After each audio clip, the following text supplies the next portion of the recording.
Plus two കഴിഞ്ഞിട്ട് data സയൻസിൽ എങ്ങനെ നമുക്ക് ഓപ്ഷൻസ് എന്തൊക്കെയുണ്ട്, അതിനുപരിയായിട്ട് നമുക്ക് ജോബ് ഓപ്ഷൻസ്, ഓപ്പർച്യൂണിറ്റീസ്, കോഴ്സസ്, മെയിനായിട്ടുള്ള കോളേജസ്, ഇതെല്ലാം നമ്മൾ ഇതിൽ കവർ ചെയ്യുന്നുണ്ടായിരിക്കും. അപ്പം തുടക്കത്തിൽ ഇച്ചിരി നമ്മുടെ ദിശ കരിയർ ഗൈഡൻസിനെ കുറിച്ച് 2016 തൊട്ടുള്ളതാണ്. നമ്മൾ ഈ naval public school, ideal school, Rajagiri അങ്ങനെയുള്ളിടത്തൊക്കെ നമ്മൾ സെഷൻസും അവരുടെ സ്റ്റുഡൻസിനും ചെയ്തിട്ടുണ്ട്. ഇത് ചില റിവ്യൂസ് ആണ് നമുക്ക് കിട്ടിയിരിക്കുന്നത്. അപ്പം ഏത് കോഴ്സ് എടുത്താലും ആദ്യം തന്നെ നമുക്ക് എല്ലാ സെഷന് മുന്നേ പറയുന്നത് നമ്മളൊരു അസസ്മെന്റ് നടത്തണം, നമ്മുടെ തന്നെ കരിയർ അസസ്മെന്റ്. അപ്പൊ അതിന് നമുക്കൊരു 2 to 3 കരിയർ ഓപ്ഷൻസ്, ഒറ്റ ഓപ്ഷൻ വെച്ച് മാത്രം മുന്നോട്ട് പോകരുത്. 2 to 3 കരിയർ ഓപ്ഷൻസ് നമ്മൾ കയ്യിൽ വെച്ചിട്ട് അത് നല്ലോണം നമ്മൾ റിസർച്ച് ചെയ്യണം. നമുക്ക് അതിനായിട്ടുള്ള എബിലിറ്റീസ് ഉണ്ടോ എന്നും കൂടെ നോക്കണം. അപ്പൊ അതിന്റെ ടെസ്റ്റിംഗ് കൂടെ ചെയ്യാൻ നല്ലതായിരിക്കും. പിന്നെ ഏറ്റവും നല്ലത് ആ അതിലെ എക്സ്പേർട്സിനെ കണ്ടുപിടിച്ച്, അല്ലെങ്കിൽ നമ്മുടെ കുടുംബത്തിലോ നമ്മുടെ അടുത്തൊക്കെയുള്ള ഈ ജോലി ചെയ്യുന്ന ആൾക്കാരുണ്ടെങ്കിൽ, അല്ലെങ്കിൽ അവരുടെ റെഫറൻസ് യൂസ് ചെയ്ത് നമുക്ക് ഇതിനെക്കുറിച്ച് കൂടുതൽ അറിയാം. എന്താ വെച്ചാൽ ദൂരത്തുനിന്ന് കാണുമ്പോൾ എല്ലാ കരിയറും നമുക്ക് നല്ലതായിട്ട് തോന്നും, അല്ലെങ്കിൽ ഭയങ്കര അട്രാക്റ്റീവ് ആയിട്ട് തോന്നും. ശരിക്കും നമ്മൾ ആ കരിയറിൽ കയറുമ്പോഴാണ് മനസ്സിലാവുന്നത്, ഓ ഇത് ഞാൻ ഉദ്ദേശിച്ചില്ലല്ലോ എന്നുള്ളത്. അപ്പൊ അതിലോട്ട് പെടുന്നതിന് പകരം ആദ്യം തന്നെ ഒരു ബാക്ക്ഗ്രൗണ്ട് വർക്ക് ചെയ്യുന്നത് നല്ലതാണ്. ഓക്കെ, അപ്പം നമുക്ക് ഡേറ്റാ സയൻസിലോട്ട് കിടക്കാം. കരിയേഴ്സ് എന്തൊക്കെയാണ് ഡേറ്റാ സയൻസിലുള്ളതെന്ന് വെച്ചാൽ, ഒന്ന് ഡേറ്റാ സയന്റിസ്റ്റ്. അപ്പം ബേസിക്കലി ഡേറ്റയിൽ നിന്ന് നമ്മൾ ഫൈൻഡിങ്സ്, ഇൻഫർമേഷൻ്റെ ഒരു കൂനുണ്ട് ഇപ്പോൾ. അപ്പോൾ ആ ഇൻഫർമേഷനിൽ നമ്മൾ ഫൈൻഡിങ്സ് എടുത്ത്, നമുക്ക് റെലവൻ്റ് ആയിട്ടുള്ള ഫൈൻഡിങ്സ് എടുത്ത് നമ്മുടെ ഡിസിഷൻസ് എടുക്കാനായിട്ടുള്ള ഒരു സിറ്റുവേഷനിൽ വരണം. അതാണ് ഡേറ്റാ സയന്റിസ്റ്റിന്റെ ജോബ്. ഡേറ്റ അനലിസ്റ്റും ചെയ്യുന്നതാണ്. ഉള്ള ഡേറ്റ അത് പല വേർഡ്സ് ആണ്, പക്ഷേ അതിൻ്റെ ബാക്ക്ഗ്രൗണ്ട് എല്ലാം സെയിം ആണ്. അതിൻ്റെ നമുക്ക് പഠിക്കേണ്ട കോഴ്സസ് എല്ലാം സെയിം ആണ്. ഡേറ്റ എഞ്ചിനീയറിംഗ് എന്ന് പറയുമ്പോഴത്തേക്കിനും അതിൽ കൂടുതലാണ്. ഡേറ്റ അനലൈസ് ചെയ്യുക മാത്രമല്ല, ഡേറ്റയുടെ ക്യാപ്ചറിങ്, റിട്രീവല്, അതിൻ്റെ ഡിസ്ബേഴ്സ്മെന്റ്, അതിനായിട്ടുള്ള ഒരു ഇൻഫ്രാസ്ട്രക്ചർ സെറ്റ് ചെയ്യുന്നതാണ് ഡേറ്റ എഞ്ചിനീയർ. അപ്പോൾ അത് ഇച്ചിരി കമ്പ്യൂട്ടർ സയൻസിലോട്ട് വരും. പിന്നെ ഉള്ളത് ബിസിനസ് ഇന്റലിജൻസ് അനലിസ്റ്റ്. അപ്പോൾ അത് അവർ സോഫ്റ്റ്വെയർ യൂസ് ചെയ്ത് ഡേറ്റയിൽ നിന്ന് ആ ബിസിനസ് ഇന്റലിജൻസ് അവർ എടുക്കുന്നതാണ് business intelligence analyst. Machine learning engineer machine learning മോഡൽസും അത് സോൾവ് ചെയ്യാൻ, പ്രോബ്ലംസ് ഒക്കെ സോൾവ് ചെയ്യാനായിട്ടുള്ള ഒരു ഫ്രെയിം വർക്ക് തയ്യാറാക്കി അത് അവർ ഡിപ്ലോയ് ചെയ്യും.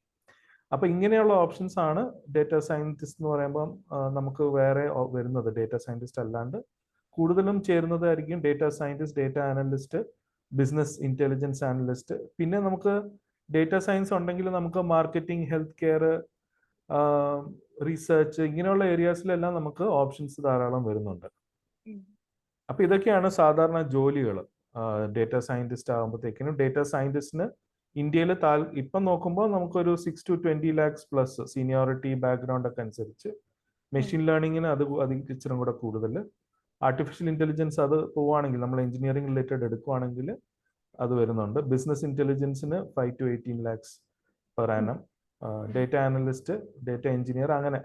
അപ്പം പിന്നെ ഫൈനാൻഷ്യൽ അനലിസ്റ്റ് എന്ന് പറഞ്ഞ ഒരു ഇതുണ്ട്. അപ്പം ഫൈനാൻഷ്യൽ അനലിസ്റ്റ് ഈ ഡേറ്റ അനാലിസിസ് നമുക്ക് പല ഫീൽഡിൽ അപ്ലൈ ചെയ്യാം. അപ്പോൾ അത് ബിസിനസ് അനലിസ്റ്റ് ഉണ്ട്, റിസർച്ചിൽ അപ്ലൈ ചെയ്യാം, ഫൈനാൻസിൽ അപ്ലൈ ചെയ്യാം, മാർക്കറ്റിംഗിൽ അപ്ലൈ ചെയ്യാം, ഇൻഷുറൻസിന് അപ്ലൈ ചെയ്യാം. പലതരം സെയിൽസ് ഡേറ്റ നമുക്ക് അനലൈസ് ചെയ്യാനായിട്ട് യൂസ് ചെയ്യാം.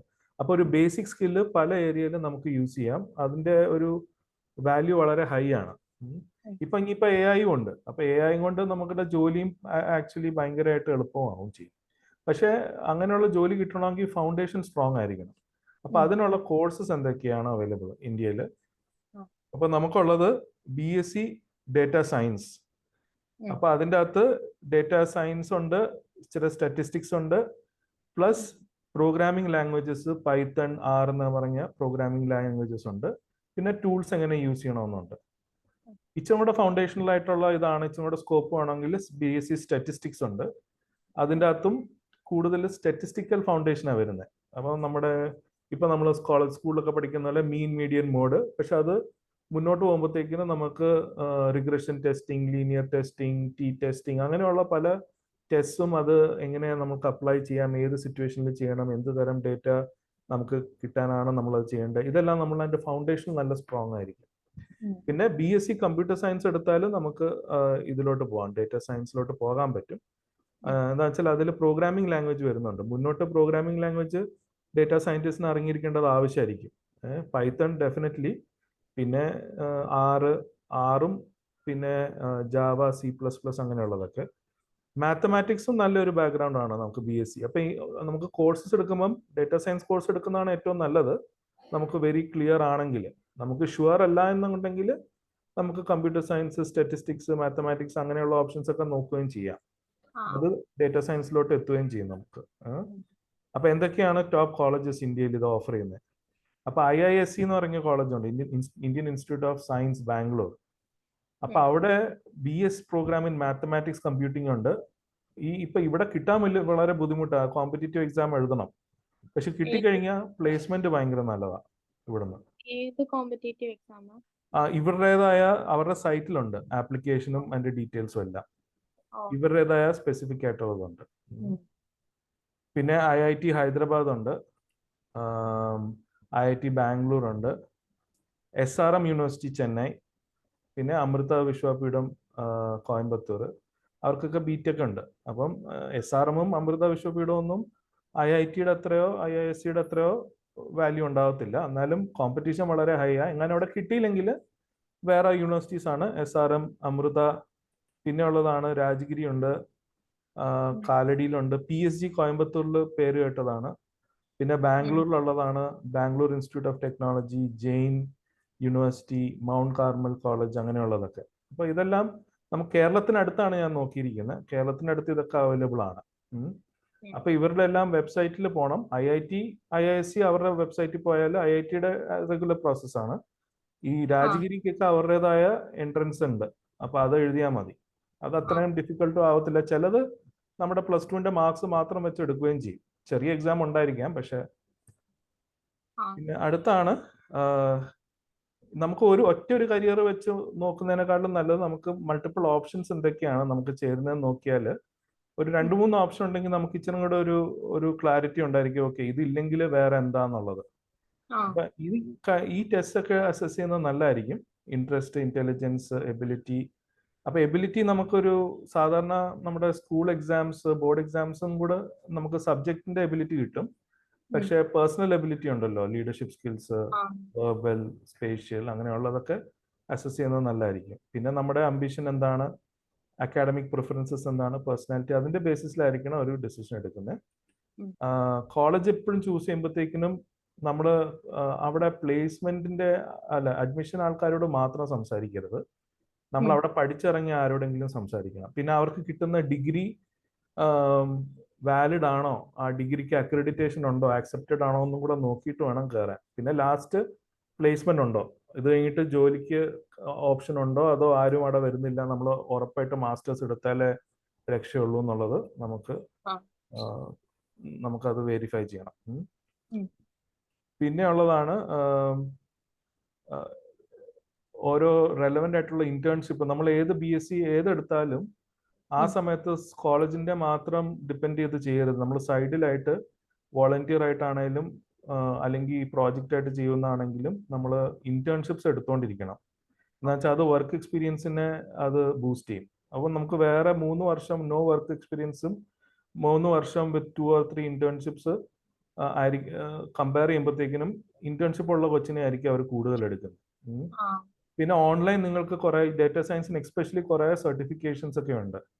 അതൊക്കെ സൈമൾട്ടേനിയസ്ലി എടുത്തു വെക്കണം. ഡിഗ്രി അത്യാവശ്യമാണ്, പക്ഷെ സർട്ടിഫിക്കേഷൻസ് ആഡഡ് ഓൺ ആണ്. അത് ഉണ്ടെങ്കിൽ പൈത്തന്റെ സർട്ടിഫിക്കേഷൻ ഉണ്ട്, സ്റ്റാറ്റിസ്റ്റിക്സിന്റെ സർട്ടിഫിക്കേഷൻ. അപ്പൊ അതൊക്കെ സൈഡിലേ എടുക്കുക. അത് വേണമെങ്കിൽ ഇപ്പോഴേ തന്നെ അത് എടുത്ത് രജിസ്റ്റർ ചെയ്ത് ഓൺലൈൻ തന്നെ ചെയ്യാൻ സർട്ടിഫിക്കറ്റ്സ്.